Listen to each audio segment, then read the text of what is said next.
Hi guys, Assalamu alaikum. இன்னைக்கு நம்ம பார்க்க போற content the life story of BS Abdul Rahman. இவங்களை பத்தி சில பேருக்கு தெரியும், ஆனா நிறைய பேருக்கு தெரியாது. ஸோ தெரியாதவங்க தெரிஞ்சுக்கோங்க. அதுக்கு முன்னாடி என்னோட சேனலை சப்ஸ்கிரைப் பண்ணிருங்க. இவங்களோட பேரு பிஎஸ் அப்துல் ரஹ்மான். 1927 ஆண்டு அக்டோபர் மாசம் கீழக்கரை என்கிற ராமநாதபுரத்தில் பிறக்கிறாங்க. பிஎஸ் அப்துல் ரஹ்மானுக்கு மொத்தம் 4 ஆம்பளை பிள்ளை, 2 பொம்பளை பிள்ளை, ஒரு தங்கச்சி, ஒரு அண்ணன். இவங்க அப்பா பேரு புகாரி ஆலிம். இவங்க என்ன பண்றாங்க பாத்தீங்கன்னா, ஸ்ரீலங்கால பேர்ல் ட்ரேடிங், முத்து பிசினஸ் பண்ணிட்டு இருக்காங்க ஸ்ரீலங்கால. பிஎஸ் அப்துல் ரஹ்மான் 15 வயசுல ஸ்ரீலங்காவுக்கு போறாங்க. அப்போ அவர்கிட்ட இருந்த அமௌண்ட் பாத்தீங்கன்னா வெறும் 149 ரூபாங்க கையில வச்சிருந்தாரு. அங்க ஒரு டைமண்ட் வியாபாரி கிட்ட வேலைக்கு சேர்றாங்க. சாதாரணமான ஆபீஸ் பையா சேர்றாங்க. சேர்ந்து சில நாட்களுக்கு அப்புறம் இந்த பிசினஸ் ரொம்ப கூர்ந்து கவனிக்கிறாங்க. இவங்க என்ன பண்றாங்க, எப்படி இந்த பிசினஸ் பண்றாங்கன்னு கவனிச்சுக்கிட்டு, அதுக்கப்புறமா ஒரு வியாபாரி கிட்ட ஜெம் ஸ்டோன் கிரெடிட்டுக்கு வாங்குறாங்க. வாங்கி என்ன பண்றாங்க பாத்தீங்கன்னா, வேற வியாபாரி கிட்ட ட்ரேட் பண்றாரு. அப்போ பாத்தீங்கன்னா நிறைய லாபம் கிடைக்குது. கிடைச்சதுக்கு அப்புறம் இந்த பிசினஸாக எடுத்துக்கிறாரு. எடுத்து பெரிய லெவலில் சக்சஸ் ஆகுறாரு ஸ்ரீலங்கால. அதுக்கப்புறமா இந்த பிசினஸை நெக்ஸ்ட் ஸ்டேஜ் எடுத்து போகணும்னு சொல்லி பெல்ஜியம் போறாங்க, ஹாங்காங் போறாங்க, மலேசியாவுக்கு போறாங்க, இந்தியாவுக்கு போறாங்க. ஸோ அங்கே அனலைஸ் பண்றாங்க எப்படி பண்ணலாம், என்ன பண்ணலான்னு. அப்போ அந்த டைம்ல 1954 ஹாங்காங்ல அமானா குரூப் ஆஃப் கம்பெனி சொல்லிட்டு ஓபன் பண்றாங்க. அதுக்கப்புறமா இவங்களை பத்தி வெளியே தெரிய வருது. பொலிட்டிஷியன்ஸ்லாம் இவங்களை கான்டாக்ட் பண்றாங்க. கான்டாக்ட் பண்ண பிறகு எம்ஜிஆர்லாம் பாத்தீங்கன்னா இவர்கிட்ட ரொம்ப க்ளோஸ் ஆகுறாங்க. க்ளோஸ் ஆன டைம்ல இவர் என்ன பண்றாரு பாத்தீங்கன்னா, எம்ஜிஆரை வச்சு ஒரு ப்ரொடக்ஷன் பண்றாரு, ஒரு ஃபிலிம். அந்த ஃபிலிம் நேம் பாத்தீங்கன்னா உலகம் சுற்றும் வாலிபன். நல்லா கேள்விப்பட்டிருப்பீங்க. மேரேராம் அப்துல் ரஹ்மான் சொல்லி ஒரு பாட்டுலாம் வரும், இவங்களை வச்சு எடுத்ததுதான்.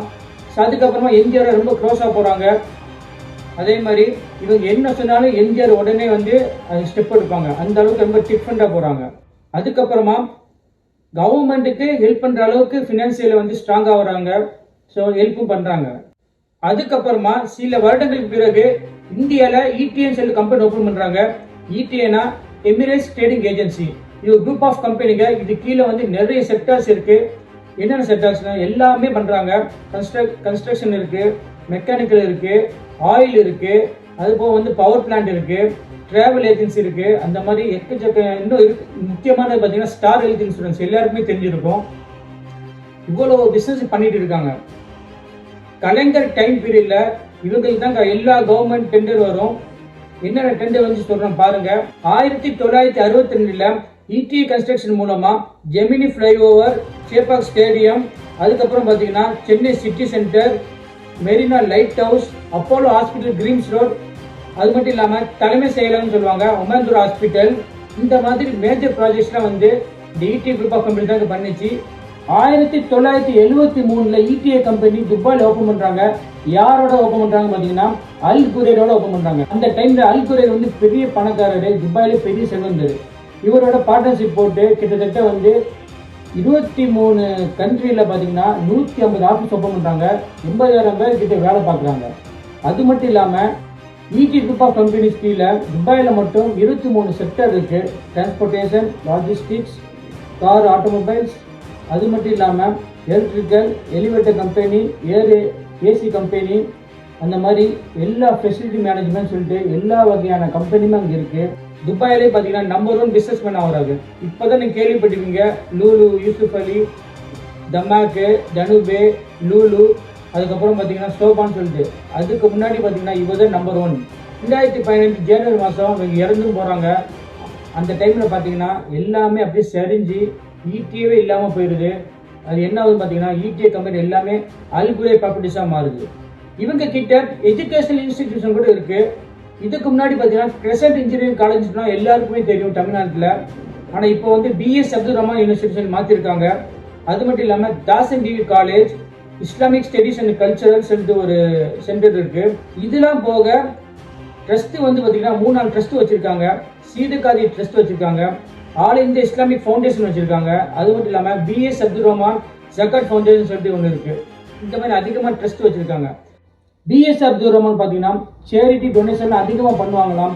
அது மட்டும் இல்லாமல் பிஎஸ் அப்துல் ரஹ்மான் மூலமா பல குடும்பங்கள் நல்ல நிலைமைக்கு வந்திருக்கு. இவங்க மூலமா கீழக்கரை மக்கள் எல்லாமே வந்து ரொம்ப செழிப்பானாங்க. கீழக்கரை மட்டும் இல்லாம காயல்பட்டின மக்கள், அது மட்டும் இல்லாம முஸ்லீம் கம்யூனிட்டியில வந்து நிறைய பேர் இவங்க மூலமா பயனடைஞ்சாங்க. ஓப்பன் ஸ்டேட்மெண்டா சொன்னா இவங்க பாத்தீங்கன்னா தமிழ்நாட்டில் நம்பர் 1 பணக்காரராக வர வேண்டிய ஆளு. பட் சில காரணத்தினால அவங்க லிஸ்ட்ல வரல.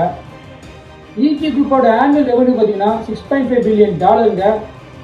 அதானினா எல்லாருக்குமே தெரிஞ்சிருக்கும். இவங்க பார்த்தீங்கன்னா இந்தியாவில் வந்து எலக்ட்ரிசிட்டி வந்து இவர் கையில் தான் இருக்கு. ஆனால் எக்ஸப்ட் தமிழ்நாடு. தமிழ்நாட்டில் வந்து கரண்ட் சப்ளை வந்து யார் கொடுக்குறான்னு பார்த்தீங்கன்னா பிஎஸ் அப்துல் ரஹ்மானோட ஒரு புள்ள அகமது புகாரி தாங்க கவர்மெண்ட்ல டெண்டரில் வின் பண்ணது. ஸோ அதனால என்ன பண்ணுறாங்க பார்த்தீங்கன்னா அதானி வந்து சென்ட்ரல் கவர்மெண்ட் மூலமாக இவருக்கு அதிகமாக ப்ரெஷர் கொடுக்குறாரு.